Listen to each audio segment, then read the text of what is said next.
Assalamualaikum warahmatullahi wabarakatuh.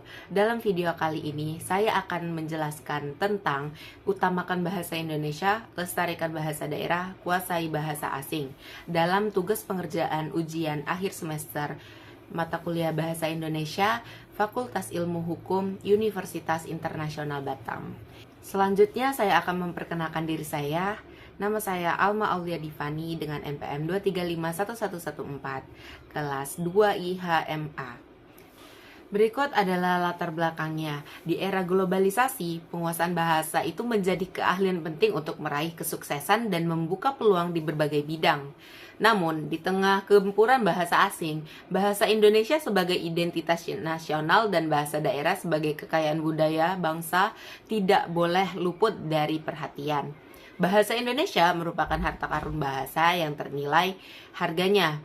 Sebagai bahasa pemersatu, bahasa ini memiliki peran krusial dalam aspek-aspek kehidupan berbangsa dan bernegara.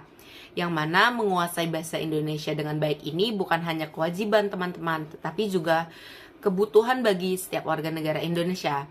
Bahasa ini merupakan kunci persatuan, identitas nasional, alat komunikasi, kunci sukses pelestarian budaya dan bahasa global. Selanjutnya itu bahasa memegang peran penting dalam segala aspek kehidupan manusia. Salah satu peran tersebut adalah untuk memperlancar proses sosial manusia. Hal ini sejalan dengan pendapat Nababan pada tahun 1984 bahwa bahasa adalah bagian dari kebudayaan dan bahasalah yang memungkinkan pengembangan kebudayaan sebagaimana kita kenal sekarang. Nah, bahasa juga berperan sebagai alat integrasi sosial sekaligus alat adaptasi sosial. Mengingat bahwa bahasa Indonesia memiliki bahasa yang majemuk, sayangnya saat ini kesadaran masyarakat akan pentingnya bahasa Indonesia masih sangat rendah, terutama di kalangan remaja. Banyak kalangan remaja yang bahkan berpendidikan tinggi tidak memahami tentang kaidah dan standar penggunaan bahasa Indonesia yang baik dan benar. Salah satu penyebab lunturnya penggunaan bahasa Indonesia yang baku adalah pengaruh dari budaya asing atau modernisasi, teman-teman. Yang mana dari modernisasi ini memicu munculnya istilah bahasa gaul di kalangan remaja. Munculnya bahasa gaul ini menjadi penyebab tergesernya penggunaan bahasa Indonesia yang baku.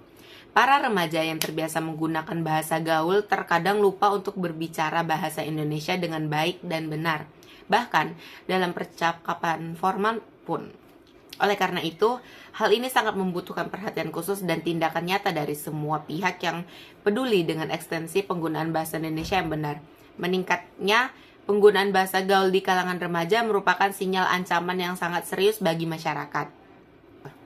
Metode penelitian yang digunakan dalam pengerjaan artikel ilmiah ini adalah metode kualitatif, yang mana pendekatan penelitian tersebut berfokus pada pemahaman pentingnya berbahasa Indonesia, lestarikan bahasa daerah, serta menguasai bahasa asing dan pengalaman subjek secara mendalam. Metode ini bertujuan untuk mengungkap kompleksitas fenomena sosial dan budaya dengan cara yang holistik dan konstekstual. Berikutnya pembahasan yang seperti kita ketahui slogan utamakan bahasa Indonesia, lestarikan bahasa daerah, kuasai bahasa asing bukan sekedar kata-kata indah, melainkan panduan untuk menyeimbangkan tiga bahasa dalam kehidupan berbangsa dan bernegara, teman-teman. Bahasa Indonesia dengan keragaman dan kekayaan budayanya menjadi bahasa pemersatu bangsa. Bahasa ini kemungkinan 270 juta lebih rakyat Indonesia untuk saling memahami, berkomunikasi, dan membangun persatuan Indonesia. Di balik bahasa Indonesia terdapat kekayaan bahasa daerah yang tak ternilai harganya.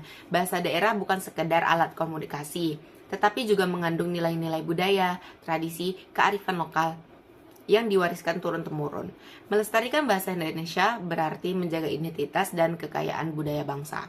Di era globalisasi, penguasaan bahasa asing menjadi penting untuk mengakses ilmu pengetahuan, menjalin kerjasama internasional, dan meningkatkan daya saing bangsa. Bahasa Inggris, bahasa Mandarin, bahasa Arab, dan bahasa asing lainnya membuka peluang untuk meraih kesuksesan di kancah global. Trilogi bahasa ini bukan tentang memilih satu bahasa di atas yang lainnya, melainkan tentang keseimbangan. Kita harus utamakan bahasa Indonesia sebagai identitas nasional, lestarikan bahasa daerah sebagai warisan budaya, dan kuasai bahasa asing untuk membuka peluang di masa depan. Selanjutnya ada kesimpulan dan saran. Kesimpulan dan sarannya, pemerintah perlu mendukung pelestarian bahasa daerah dan meningkatkan kualitas pendidikan bahasa Indonesia. Masyarakat diharapkan menggunakan bahasa Indonesia dengan baik dan benar, serta aktif dalam melestarikan bahasa Indonesia. Lembaga pendidikan perlu memasukkan materi tentang pentingnya trilogi bahasa dalam kurikulum pendidikan. Dengan utamakan bahasa Indonesia, lestarikan bahasa daerah, dan kuasai bahasa asing, menjaga identitas sosial, lestarikan budaya bangsa, dan buka peluang di masa depan. Sekian, terima kasih.